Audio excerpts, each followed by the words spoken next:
नमस्कार। आज बात करेंगे बांग्लादेश की, जहां हाल के चुनावों ने एक बहुत बड़ा पॉलिटिकल शेकअप कर दिया है।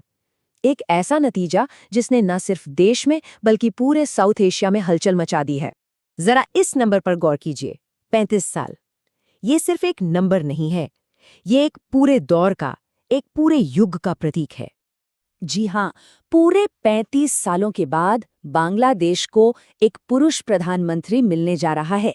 इसके साथ ही दो बड़ी महिला नेताओं शेख हसीना और खालिदा जिया, जिन्हें बेगम भी कहा जाता है, उनके दबदबे वाला एक लंबा दौर अब खत्म हो गया है। तो समझिए, एक बहुत ही नाटकीय बदलाव की नींव रखी जा चुकी है। तो चलिए सबसे पहले बात करते हैं इस चुनाव के मुख्य नतीजे की, और वो है बीएनपी यानी बांग्लादेश नेशनलिस्ट पार्टी की जबरदस्त जीत। तारिक रहमान की लीडरशिप में बीएनपी ने संसद की 299 सीटों में से 209 सीटें अपने नाम कर लीं। और ये जीत कितनी बड़ी थी, इसका अंदाजा आप इसी से लगा सकते हैं। देखिए, बहुमत के लिए चाहिए थी 150 सीटें, लेकिन बीएनपी ने लगभग 2/3 यानी नियरली 2/3 मेजॉरिटी हासिल कर ली। ये वाकई में एक जबरदस्त कामयाबी है। और सोचिए जरा, बीएनपी पूरे 20 साल एक लंबे इंतजार के बाद सत्ता में लौट रही है। यही बात इस जीत को और भी ज्यादा ऐतिहासिक बना देती है। लेकिन हर जीत के साथ हार भी जुड़ी होती है ना? तो अब कहानी के दूसरे पहलू पर आते हैं कि इस चुनाव में हारा कौन और इस हार का मतलब क्या है। नतीजों में एक बड़ा दिलचस्प कॉन्ट्रास्ट देखने को मिला। एक तरफ तो थी बीएनपी की शानदार जीत और दूसरी तरफ थे जमाते इस्लामी और वो छात्र नेता जिन्होंने शेख हसीना को सत्ता से हटाया था। ये लोग जनता का समर्थन पाने में पूरी तरह से फेल हो गए। और इस चुनावी नाकामी का सबसे बड़ा उदाहरण है नाहिद इस्लाम। उन्हें विरोध प्रदर्शनों का चेहरा माना जा रहा था, लेकिन वो अपनी सीट सिर्फ 2000 वोटों के मार्जिन से जीत पाए और उनके पूरे गठबंधन को कुल मिलाकर सिर्फ 6 सीटें मिली। तो बिल्कुल साफ है कि सड़कों पर जो कामयाबी मिली वो वोटों में तब्दील नहीं हो पाई।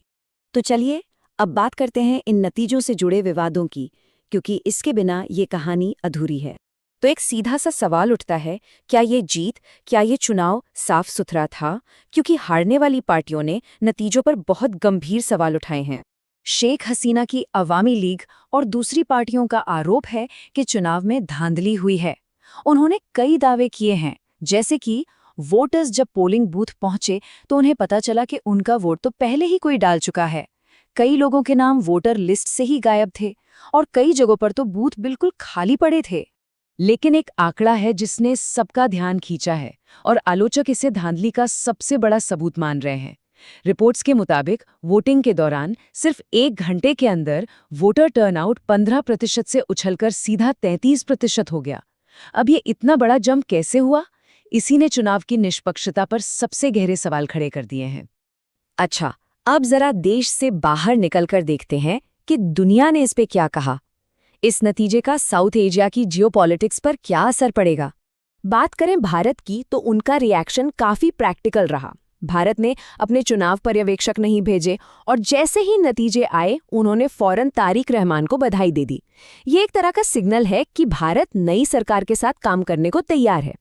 और इस नतीजे से ना साउथ एशिया की जियोपॉलिटिक्स में भी एक बड़ा दिलचस्प मोड़ आया है। अब जो डायनामिक है उसे इंडिया वर्सेस पाकिस्तान की जगह इंडिया वर्सेस चाइना की तरह देखा जा रहा है। हाँ, ये सच है कि बीएनपी को चीन का करीबी माना जाता है, लेकिन भारत के लिए ये पाकिस्तान समर्थक जमात सरकार से तो कहीं बेहतर ऑप्शन है।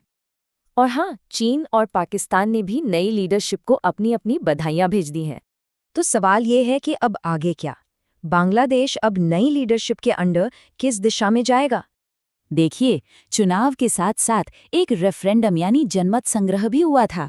इसमें कुछ बड़े संवैधानिक बदलावों का प्रस्ताव था, जैसे प्रधानमंत्री की शक्तियों को कम करना, उनका कार्यकाल 10 साल तक सीमित करना और राष्ट्रपति की शक्तियों को बढ़ाना।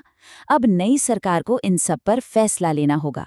खुद होने वाले प्रधानमंत्री तारिक रहमान ने एक इंटरव्यू में अपनी 4 बड़ी प्राथमिकताएं बताई हैं। पहला, देश के घावों को भरना। दूसरा, बिगड़ती हुई अर्थव्यवस्था को ठीक करना। तीसरा, भारत और अमेरिका के साथ रिश्ते बेहतर करना। और चौथा, देश में बढ़ते इस्लामीकरण को मैनेज करना। तो बांग्लादेश अपनी तारीख के एक नए मोड़ पर खड़ा है, लेकिन सबसे बड़ा सवाल अब भी वही है क्या ये नई सरकार देश के गहरे बंटवारे को खत्म करके उसे एक स्थिर भविष्य दे पाएगी? इसी सवाल के जवाब पर बांग्लादेश का आने वाला कल टिका है।